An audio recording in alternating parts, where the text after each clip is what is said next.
Bismillahirrahmanirrahim. Assalamualaikum warahmatullahi wabarakatuh.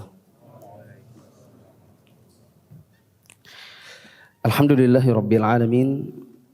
Wassalatu wassalamu ala asyrafil anbiya'i wal mursalin wa ala alihi wa ashabihi wa man tabi'ahum bi ihsanin ila yaumiddin.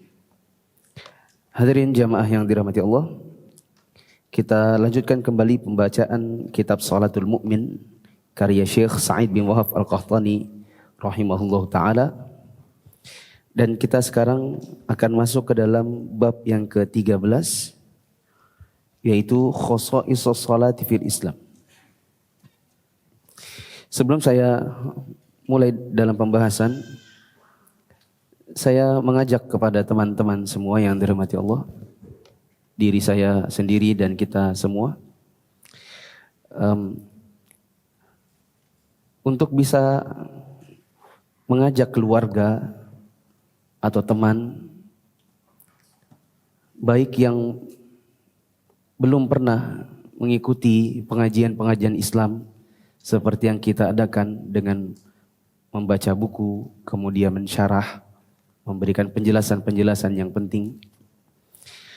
Juga kepada teman-teman kita yang mungkin sudah berlalu PPKM sejak beberapa bulan lalu, tapi belum kunjung terketuk lagi hatinya untuk bisa menginjakkan kaki di majelis ilmu.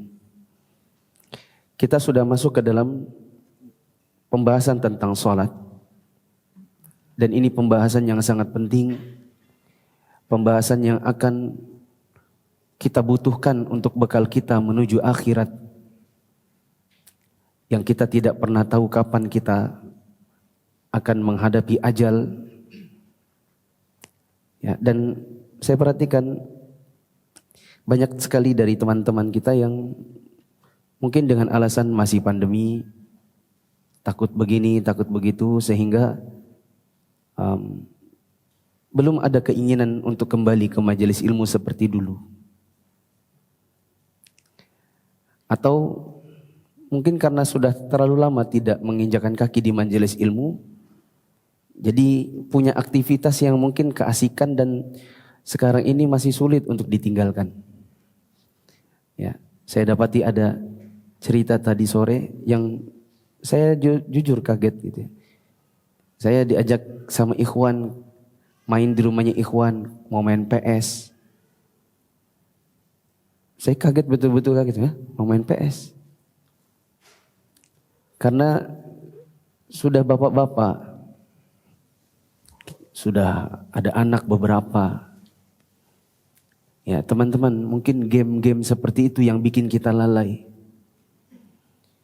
Game-game yang mungkin dia saya juga dulu suka game ya. Saya juga dulu punya gamebot, Tetris. Ya, punya Nintendo juga. Ada level-level yang challenging gitu. Level dasar yang gampang. Kalau ketemu kuncinya, ketemu ilmunya dalam tanda kutip, itu senang untuk memainkan permainan yang levelnya di atasnya lagi. Kadang itu terbawa sampai sholat.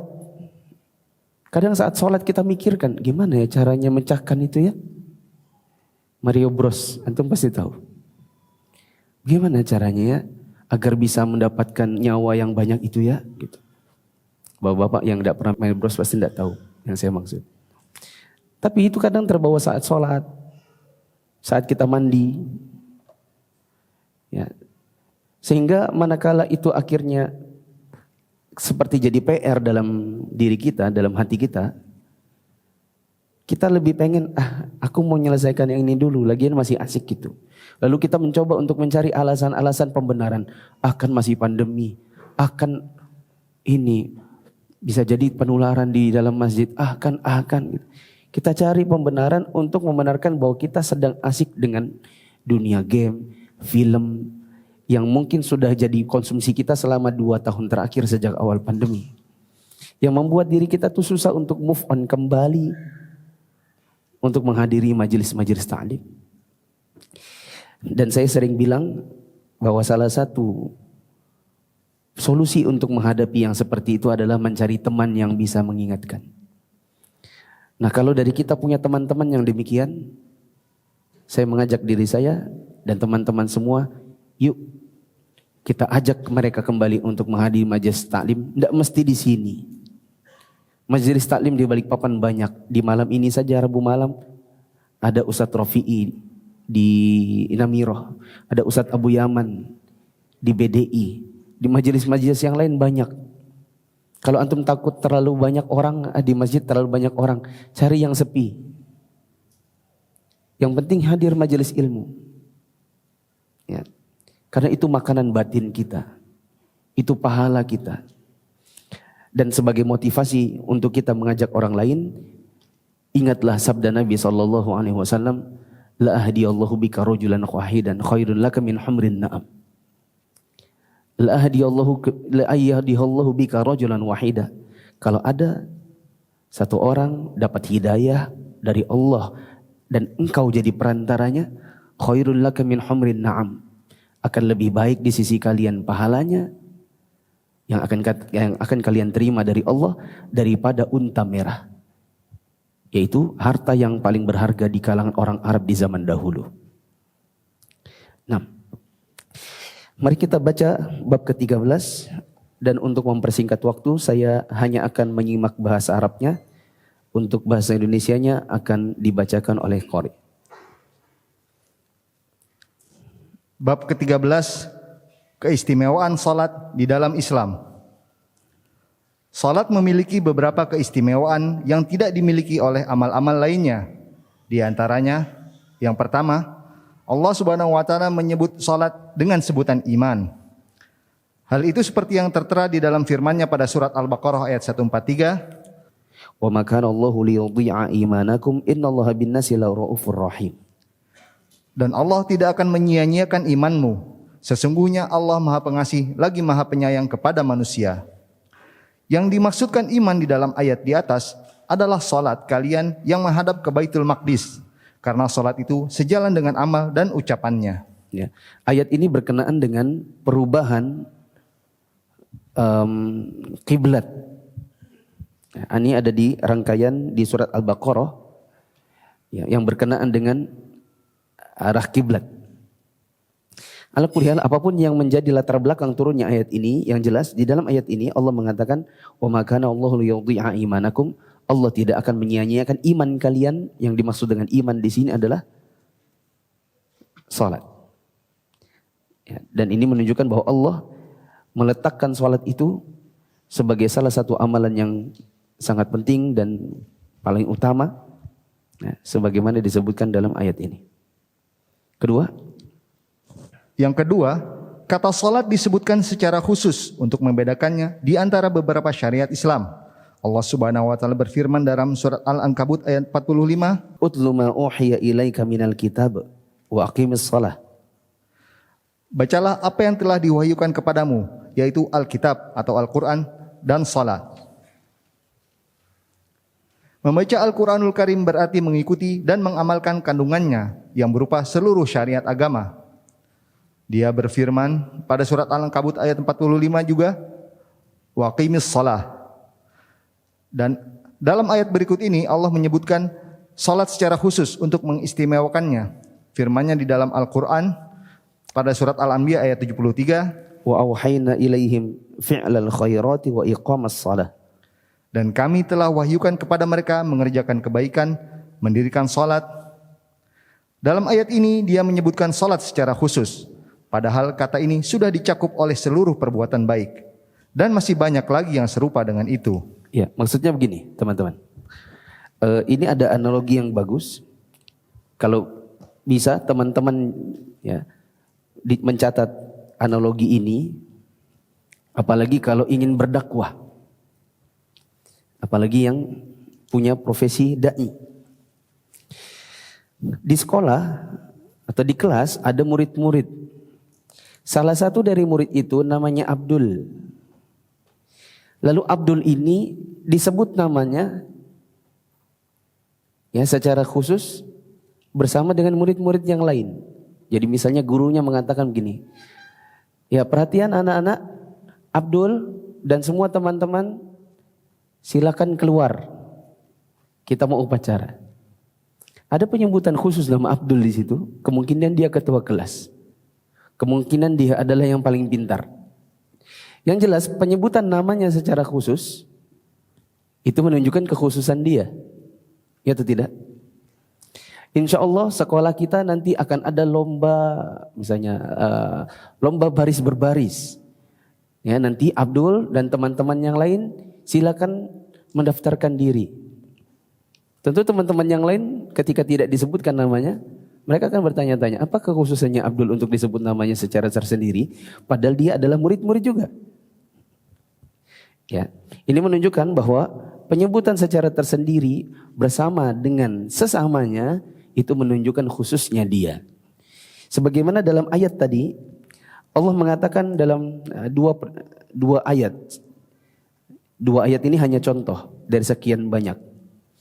Allah mengatakan watlu ma uhiya ilaika minal kitabi wa aqimis shalah. Dan bacalah dari apa yang difirmankan oleh Tuhanmu kepadamu ya, dari Al-Quran, dan dirikanlah salat. Padahal membaca dan mengamalkan Al-Quran itu semua kebaikan, dan di dalamnya ada soal mendirikan salat. Lalu mendirikan salat ini disebutkan secara tersendiri lagi. Padahal mendirikan salat adalah bagian dari implementasi membaca Quran. Kenapa disebut demikian? Karena ini menunjukkan kekhususan salat. Tadi disebutkan di contoh yang kedua, firman Allah tentang mengerjakan kebaikan dan mendirikan salat. Padahal mendirikan salat itu termasuk mengerjakan kebaikan. Kenapa dia disebut sendiri? Dia seolah-olah Abdul yang disebut oleh guru secara tersendiri dalam konteks positif bersama dengan murid-murid yang lain. Padahal dia juga bagian dari murid-murid yang ada. Yakni kekhususannya.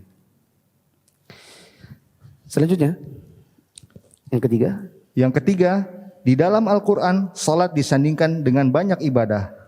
Di antaranya firman Allah Subhanahu wa taala pada surat Al-Baqarah ayat 43, Wa aqimus salata wa atuz zakata warka'u ma'ar raki'in. dan dirikanlah salat, tunaikanlah zakat, dan rukulah bersama orang-orang yang ruku.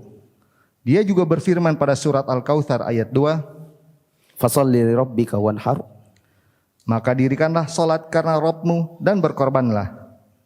Selain itu dia juga berfirman pada surat Al-An'am ayat 162, Qul inna salati wa nusuki wa mahyaya wa mamati lillahi rabbil alamin.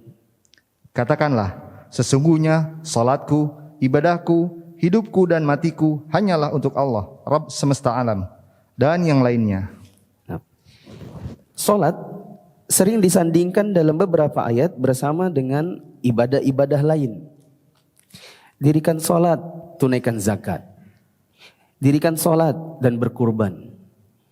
Dirikan salat, sesungguhnya salatku, kurbanku, hidupku, matiku. Ya. Sehingga ketika disebutkan salat ini seringkali bersama dengan ibadah-ibadah yang lain, berarti menunjukkan bahwa salat itu punya kekhususan di sisi Allah. Ini kalau analoginya mirip-mirip kayak tadi. Misalnya, zaman kita kecil ada porseni misalnya. Nanti untuk tim voli, nanti Abdul, terus Hadi dan teman-teman. Untuk tim yang lomba tarik tambang, Abdul, Hadi, Adi dan teman-teman. Untuk lomba apa lagi? Lomba Cina Boy. Lomba Cina Boy, Abdul, si Hadi, Budi dan teman-teman. Abdul sering disebutkan bersama yang lain, itu menunjukkan Abdul itu punya kekhususan di hati guru. Pasti dia punya keistimewaan. Mungkin anak ini multi talenta begitu. Mungkin anak ini punya semangat juang, punya keinginan berprestasi, sehingga dia selalu ditempatkan bersama dengan anak-anak yang lain. Sementara yang lainnya disebutkan kapan-kapan lah. Ya, ini menunjukkan bahwa salat itu punya kekhususan di sisi Allah. Maka sangatlah rugi kalau kemudian kita seorang muslim tidak mengerti tentang kekhususan salat, lalu kita menjadi orang-orang yang menyia-nyiakannya. Yang keempat, Allah Subhanahu wa taala memerintahkan nabinya supaya bersabar dalam menjalankannya. Dia berfirman pada surat Thaha ayat 132, Wa'mur ahlaka bis-salati wasbir 'alaiha ala nas'aluka rizqan nahnu narzuquk. dan perintahkanlah kepada keluargamu mendirikan salat dan bersabarlah kamu dalam mengerjakannya. Padahal Rasulullah SAW telah diperintahkan supaya bersabar dalam menjalankan seluruh ibadah, seperti yang disebutkan dalam firman-Nya pada surat Maryam ayat 65, Wastabir li'ibadati. dan bersabarlah kamu dalam beribadah kepadanya. Allah menyuruh untuk sabar dalam ibadah, tapi ada perintah Allah untuk bersabar dalam salat. Ini menunjukkan juga bahwa salat itu punya kekhususan. Ya, sehingga disebutkan kesabaran dalam menghadapi salat, dalam menegakkannya dan dalam memerintahkannya disebutkan dengan kesabaran yang tersendiri. Kelima, Allah mewajibkan salat ini dalam segala keadaan. Dia tidak menerima uzur atau alasan orang sakit, orang yang dalam keadaan takut, atau orang yang sedang bepergian, dan lain-lain untuk meninggalkannya. Hanya saja, terkadang dia memberikan keringanan dalam beberapa syaratnya, dalam jumlah rakaatnya, atau dalam gerakan-gerakannya. Dengan demikian, kewajiban salat ini tidak gugur dari orang yang tetap dalam keadaan berakal. di antara kekhususan salat bahwa salat itu tidak bisa putus, tidak bisa hilang kewajiban tersebut dalam berbagai keadaan. Selama orangnya masih ada akal dan untuk wanita tidak sedang haid dan tidak sedang nifas. Kalau ada orang mengatakan, saya sakit. Ya, di rumah sakit kita sering kalau berkunjung ke rumah sakit banyak orang yang nggak mau sholat. Alasannya, saya sakit.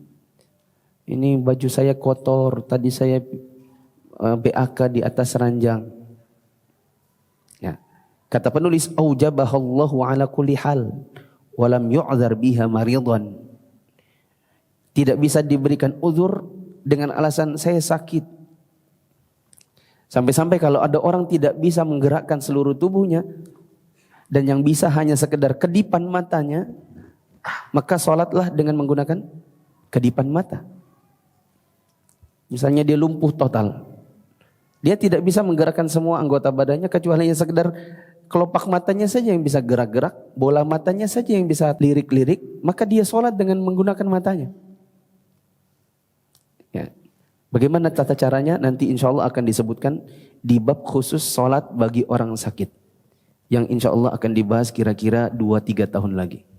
Nah, karena panjang ya. Saya beri contoh. Kalau dia sujud, bagaimana matanya sujud? Matanya sujud, matanya apa nih? Apa nih namanya? Memeram. Aku memeram. Memejam. Gini. Nanti kalau bangkit dari sujud, matanya buka. Sujud lagi, tutup. Bangkit dari sujud, buka. Nanti salamnya pakai mata. Assalamualaikum warahmatullahi wabarakatuh. Assalamualaikum warahmatullahi wabarakatuh. Matanya yang lirik-lirik. Artinya selama masih ada akalnya, dia tetap harus sholat. Tidak bisa diberi uzur dengan alasan sakit. Juga tidak ada uzur, ya, disebutkan di sini wala khaifan, meskipun dalam keadaan takut. Di zaman Nabi SAW orang berperang saja dalam keadaan perang mereka tetap sholat dalam keadaan takut.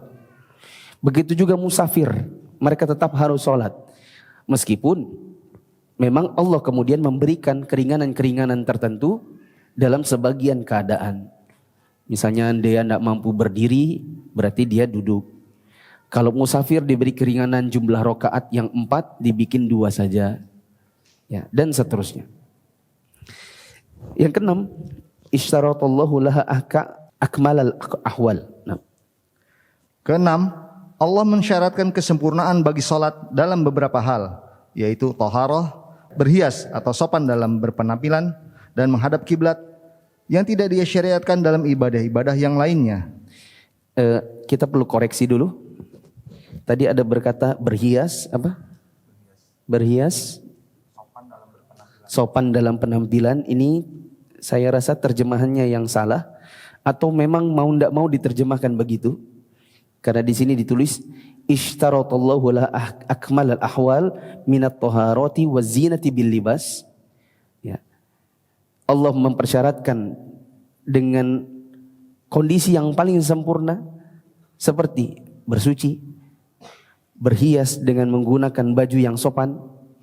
Ya, tapi kalau kita sudah belajar tentang syarat sah salat, kita ketahui bahwa syarat sah salat dalam pakaian itu adalah menutup aurat dan bukan soal hiasnya. Maksudnya begini. Coba teman-teman lihat di poin 6 tadi. Ditulisnya dipersyaratkan, iya. Iya kan? Kalau syarat berarti kan harus ada. Apakah berhias di saat sholat itu harus? Bagaimana kalau ada orang tidak berhias? Misalnya sholat ya, di lapangan bola, jadi keringatan, dalam kondisi keringatan dia sholat misalnya. Apakah sah sholatnya? Sah atau tidak? Kalau ditanya sah, sah. Kalau pahalanya sempurna atau tidak? Tidak. Ya, tetapi bukan syarat. Yang merupakan syarat itu adalah menutup aurat. Sehingga terjemahan yang lebih tepat di situ mungkin teman-teman bisa perbaiki. Dikasih di atasnya antum tulis sendiri menutup aurat. Alias berhias dengan baju yang menutup aurat.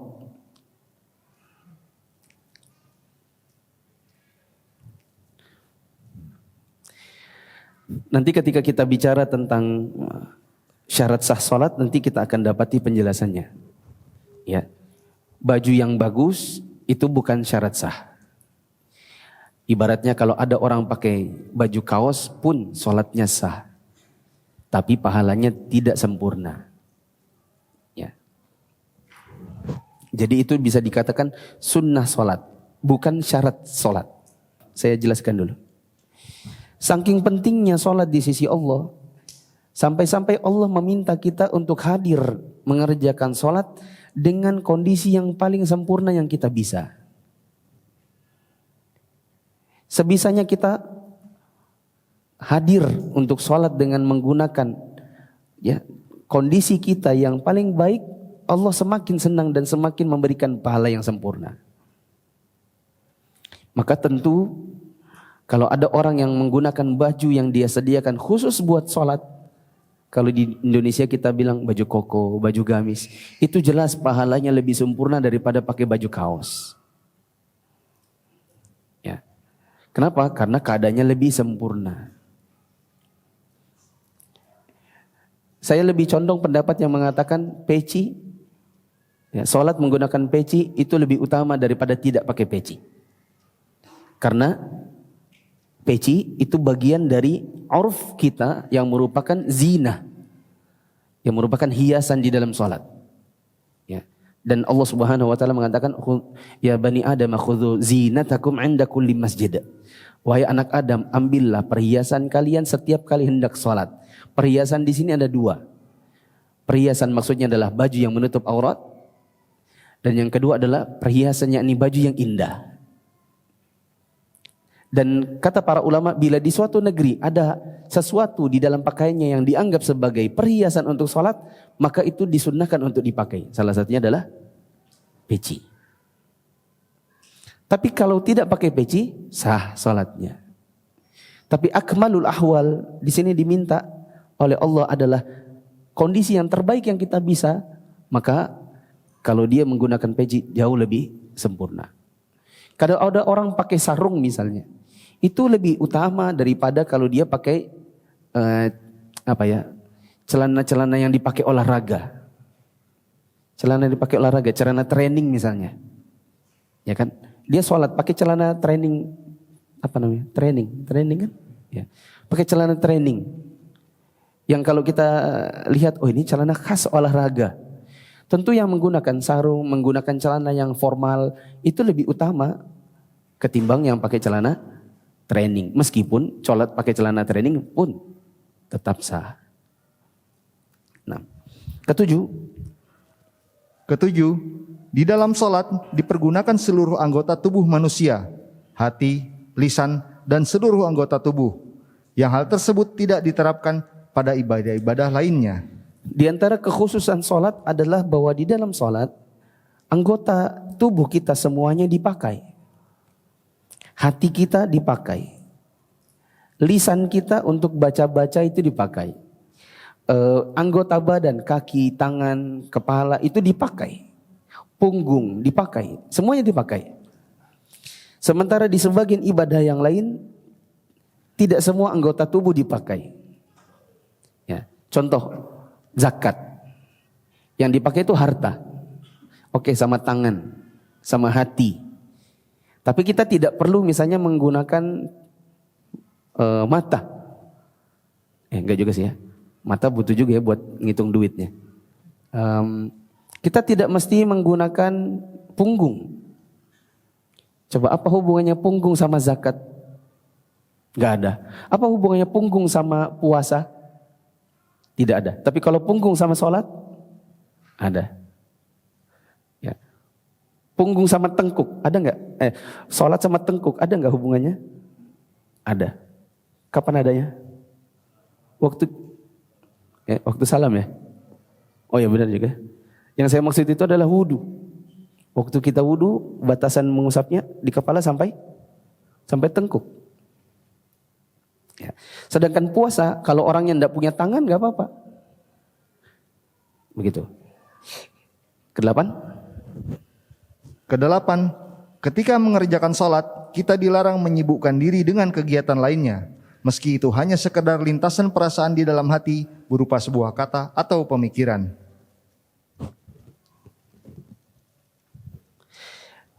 Saking khususnya sholat, kita diminta oleh Allah untuk mengerjakan sholat dengan kehadiran pikiran, kehadiran hati, dan kita dilarang untuk menyibukkan diri dengan yang lain.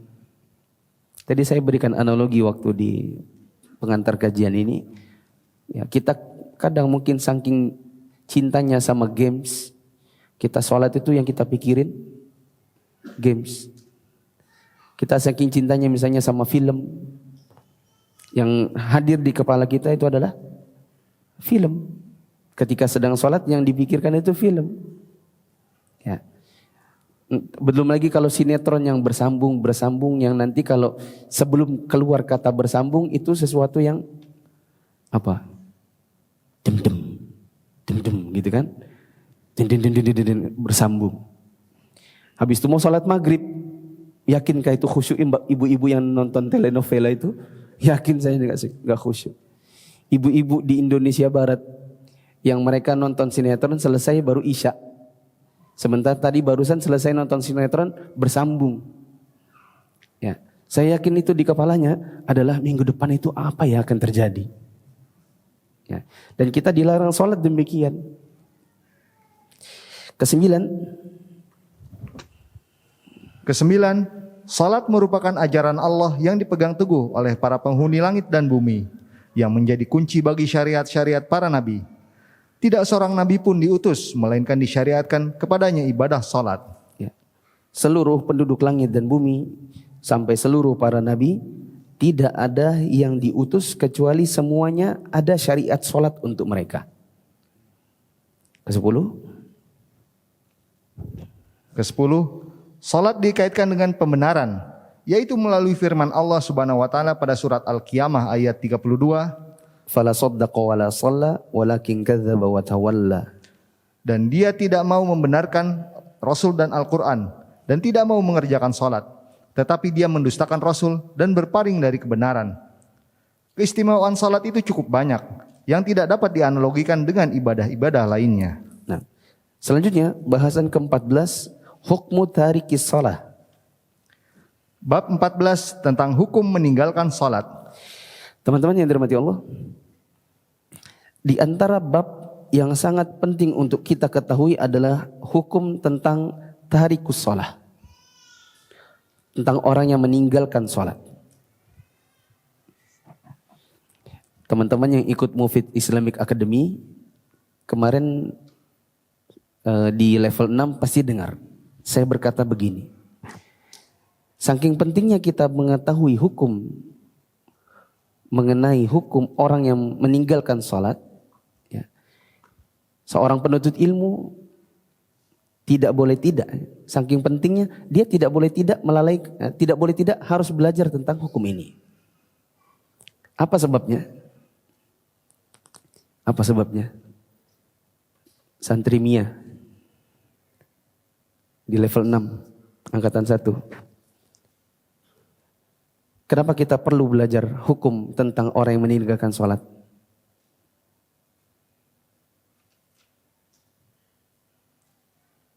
Lupa? Apa ya?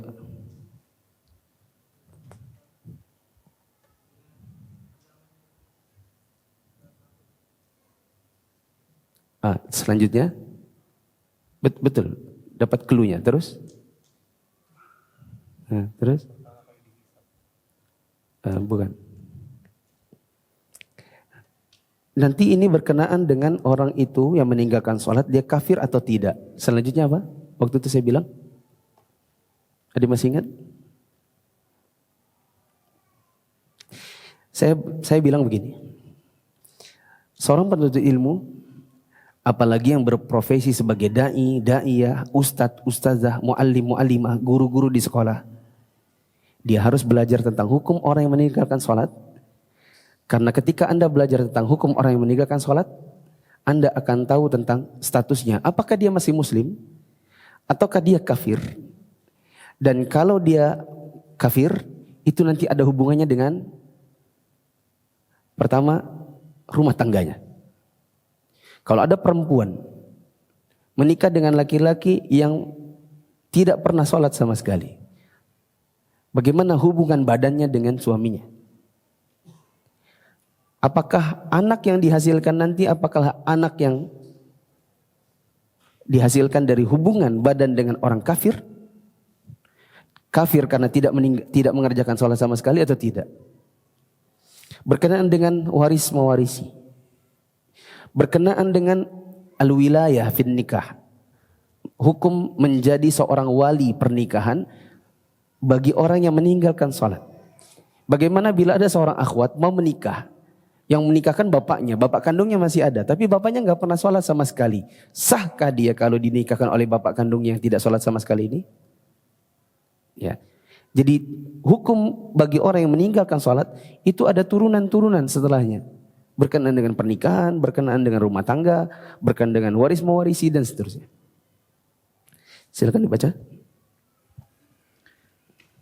Meninggalkan sholat wajib itu adalah kufur. Oleh karena itulah, barang siapa meninggalkan sholat dengan mengingkari hukum wajibnya, menurut kesepakatan ijma para ulama, dia telah masuk dalam kategori kufur besar, meski terkadang dia juga mengerjakannya. Adapun orang yang meninggalkan sholat secara total, sedang dia meyakini hukum wajibnya dan tidak mengingkarinya, dia juga kufur. Yang benar dari pendapat para ulama adalah bahwa kufurnya itu adalah kufur besar yang menyebabkan pelakunya keluar dari Islam. Hal itu didasarkan pada dalil yang cukup banyak, diantaranya. Ya.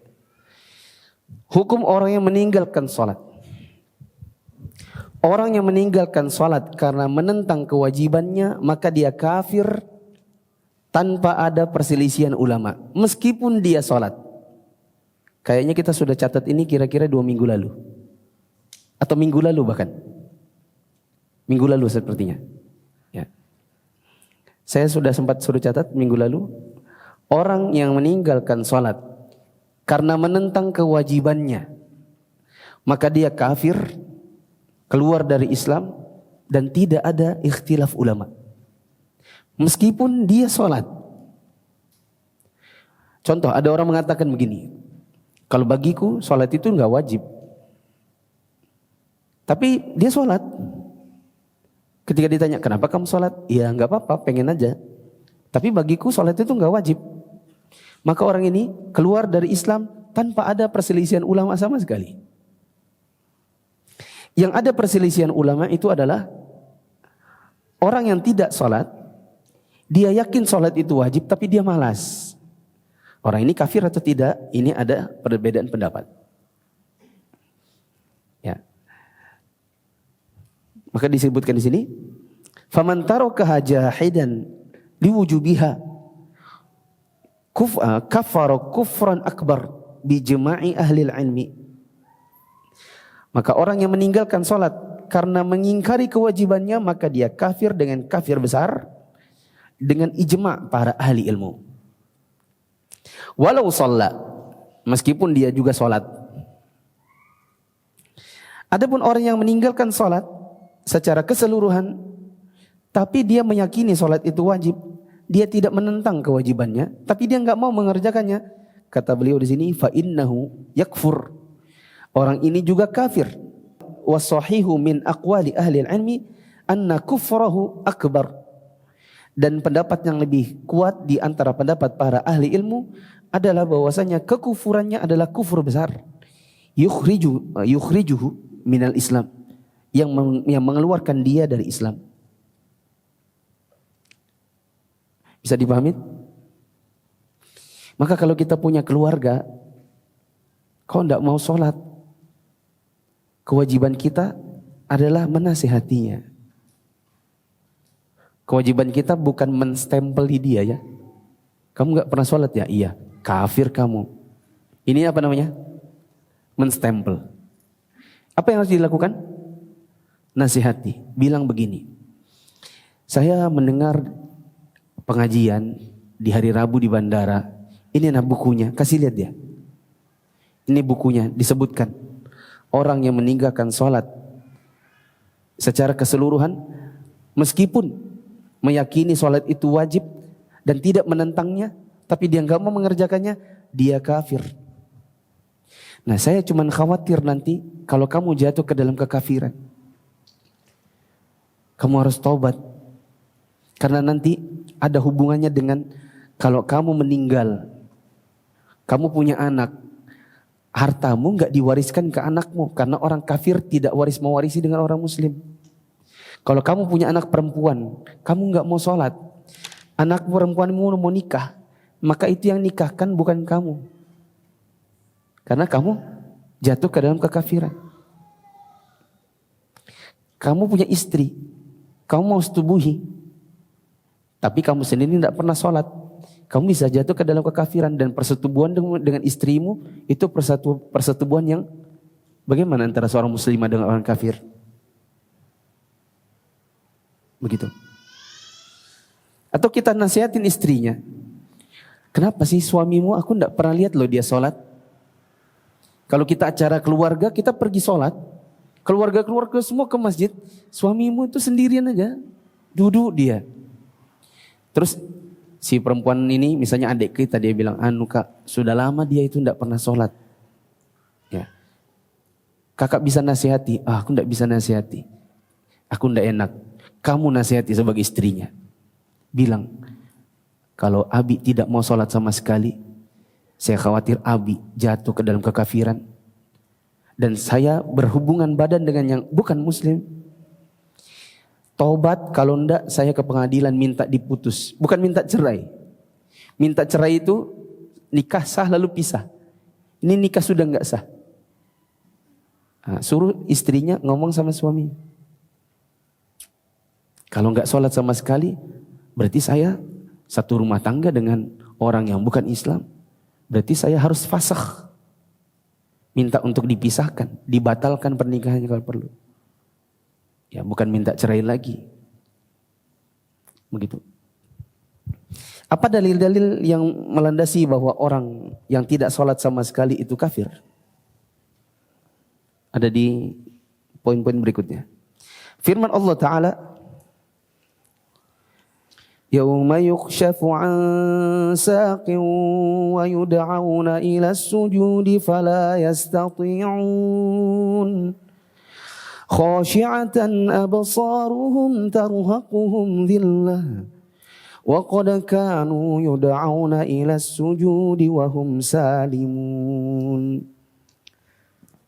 Pada hari ketika betis disingkapkan dan mereka dipanggil untuk bersujud, maka mereka tidak kuasa dalam keadaan pandangan mereka tunduk ke bawah, lagi mereka diliputi kehinaan.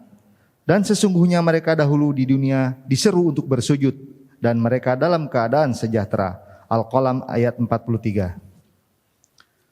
Hal itu menunjukkan bahwa orang yang meninggalkan sholat itu masuk dalam golongan orang-orang kafir dan orang-orang munafik yang punggung mereka tetap tegak ketika kaum muslimin bersujud. Seandainya mereka termasuk golongan kaum muslimin, niscaya mereka akan diperkenankan untuk bersujud sebagaimana yang diperkenankan kepada kaum muslimin. Oh ya, sebelum saya lanjut, ada faedah yang bagus, teman-teman bisa menulis di dekat paragraf paling atas. Bila orang yang tidak sholat sama sekali adalah kafir, bila orang yang tidak sholat sama sekali adalah kafir, maka kalau dia taubat,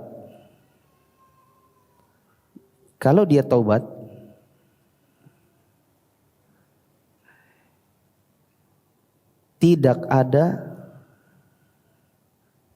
kewajiban bayar sholat, bayar utang sholat. Kenapa? Ya namanya juga kafir. Kalau ada orang masuk Islam, ya, ada orang Nasrani masuk Islam, apakah kita bilang gini, berapa Pak umurnya Pak? Saya udah 40. Bapak dulu pertama kali mimpi basah tahun berapa? 10 tahun. Berarti Pak 30 tahun dikali 365 hari kali 5 waktu Bapak bayar semua. Insya Allah dia gak jadi masuk Islam. Gak jadi, sudah berat betul masuk Islam. Iya kan? Karena berat ya. Nah karena dia kafir, makanya sudah dia masuk Islam. Alhamdulillah mulai hari ini dia sholat kan gitu.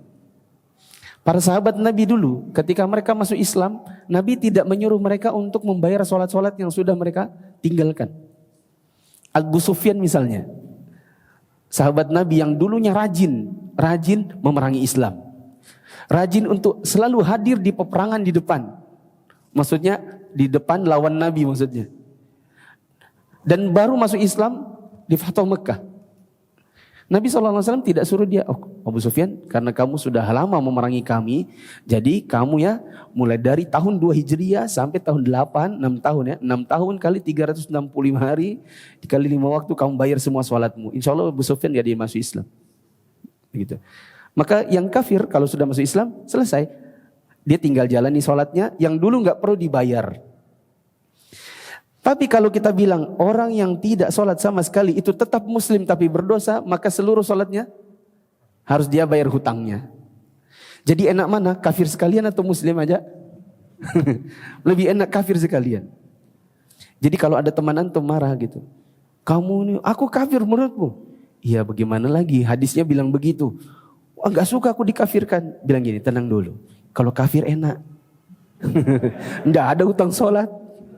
Kalau kamu masih mau muslim, maka yang kamu tinggalkan selama belasan tahun ini, kali 360 hari, kali 5 waktu, kamu bayar semua. Enak mana? Insya Allah dia bilang, kafir aja sudah. Ini faedah saya dapati dari kajian Syekh Sa'ad Asy'ashari, kira-kira di tahun 2013 yang lalu. Ya, beliau bilang seperti itu. Orang yang dikafirkan karena tidak sholat sama sekali, itu akan lebih ringan baginya daripada dia dianggap muslim. Nah, kita balik sini. Yang kedua, dalil tentang orang yang meninggalkan sholat secara total adalah kafir. Di surat Al-Muddathir, firman Allah Ta'ala, kullu nafsin bima kasabat rahinah illa ashabal yamin fi jannati yatasaalun anil mujrimina ma salakakum fi saqar qalu lam naku minal musallin walam naku nut'imul miskin wa kunna nakhudu ma'al khaidin wa kunna nukadzibu biyaumiddin. Tiap-tiap diri bertanggung jawab atas apa yang telah diperbuatnya.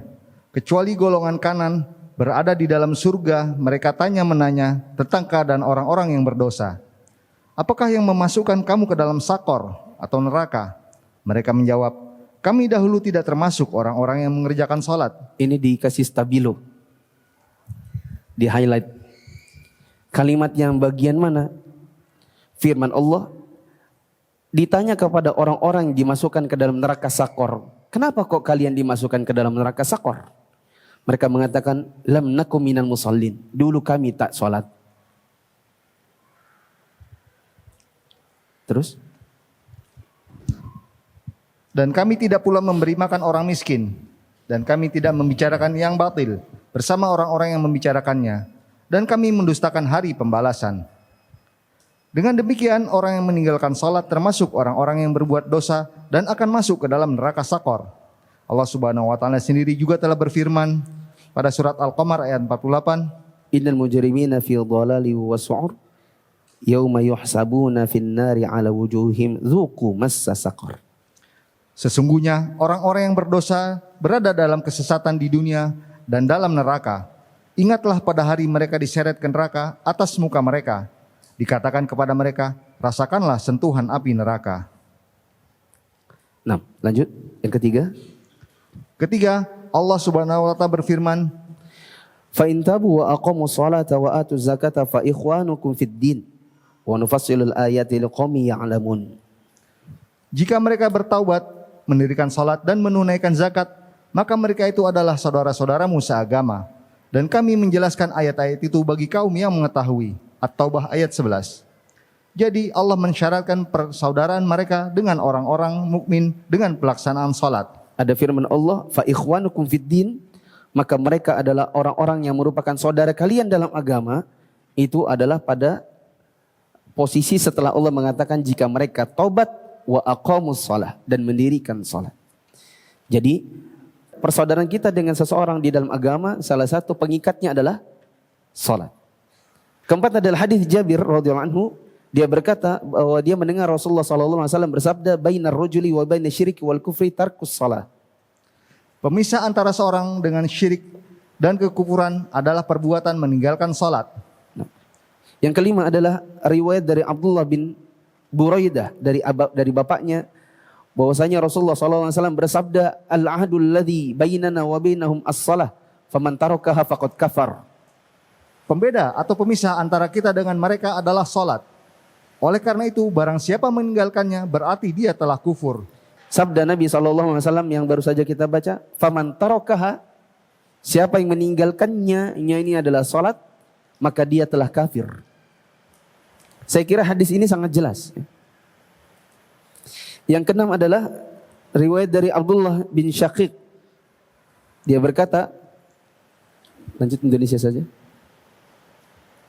Para sahabat Muhammad sallallahu alaihi wasallam tidak melihat satu amalan yang jika ditinggalkan dianggap kufur kecuali salat saja. Ini pendapat para sahabat Nabi. Siapa yang katanya tadi di kalangan para sahabat Nabi tidak ada amalan yang mereka anggap meninggalkannya adalah kekufuran selain salat. Ketujuh, tidak sedikit ulama yang menyitir atau mengutip ijma para sahabat tentang kafirnya orang yang meninggalkan salat. Kedelapan, Ibnu Taimiyah menyebutkan bahwa orang yang meninggalkan salat itu dinilai telah kafir besar karena 10 alasan. Ya, dan penulis menjadikan 10 alasan itu sebagai alasan ke-8. Jadi 8 ini kalau dirinci ada 10 lagi. Ya, dalil atau landasan bahwa orang yang meninggalkan salat adalah orang yang kufur akbar. Kesembilan, Imam Ibnul Qayyim rahimahullah menyebutkan lebih dahulu 22 dalil yang mengkafirkan orang yang meninggalkan salat dengan kufur besar. Kata Imam Ibnul Qayyim ada 22 dalil bahwa orang yang meninggalkan salat itu adalah kufur dengan kufur akbar. Wasawabul ladzi la syakka fih anna tarikas salati mutlaqan kafirun li hadhil adillati as-sahihah. Dan pendapat yang kuat bahwasanya tidak ada keraguan orang yang meninggalkan salat secara mutlak dia adalah kafir berdasarkan dalil-dalil yang sangat tegas ini. Ke-10, Ke-10, Imam Ibnul Qayyim rahimahullah juga mengatakan mengenai kekafiran orang yang meninggalkan salat itu telah ditunjukkan oleh dalil dari Al-Quran, As-Sunnah, dan ijma' para sahabat. nah, saya ringkaskan di antara kekhususan salat di dalam Islam bahwa Allah menyebutnya dengan kata iman. Disebutkan secara khusus di antara syariat-syariat yang lain. Saya tadi memberi analogi menyebutkan satu nama murid di antara murid-murid yang lain yang hanya disebutkan general saja. Yang ketiga adalah sering digandengkan dengan ibadah yang lain.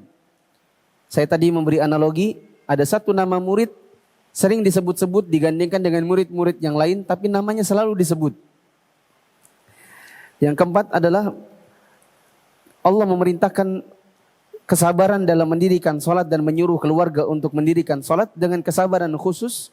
Padahal Allah juga menyuruh menyuruh kesabaran untuk ibadah-ibadah yang lain secara global.